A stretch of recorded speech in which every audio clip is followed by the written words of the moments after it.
துவையல் எப்படி அம்மியில் அரைச்சதா இல்லை? அம்மிலாம் ஆதி காலத்துலேயே போயிட்டு. இது மிக்ஸி. இது மிக்சியில் சட்னி அரைச்சிருக்கு, துவையல் அரைக்கல. பனங்காடு எப்படி அம்மியில் அரைச்சா நல்லா இருக்கா இல்லை மிக்சியில் அரைக்கிறது தான் நல்லா இருக்கா துவையல்? ஒன்றுமே நல்லா இல்லை. ஏன்? அம்மியெல்லாம் எங்கேயோ கிடக்குது கீழே.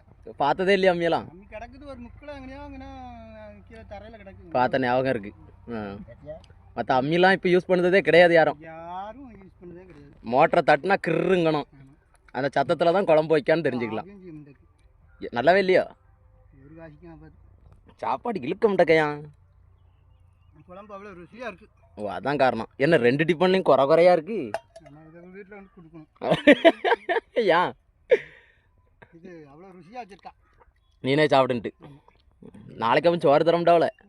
இதை நம்ம குழம்பு சரியில்லைன்ட்டு போய் சொன்னால் 20 வருஷமாக குழம்பு நல்லா தானே இருந்துச்சு. இப்போ மட்டும் எப்படி சரியில்லாமல் போச்சு? இதுக்கு பஞ்சாயத்துக்கு 4 பேர். 4 பேர் என்னத்தை சொல்ல? எதுவுமே சொல்லக்கூடாது.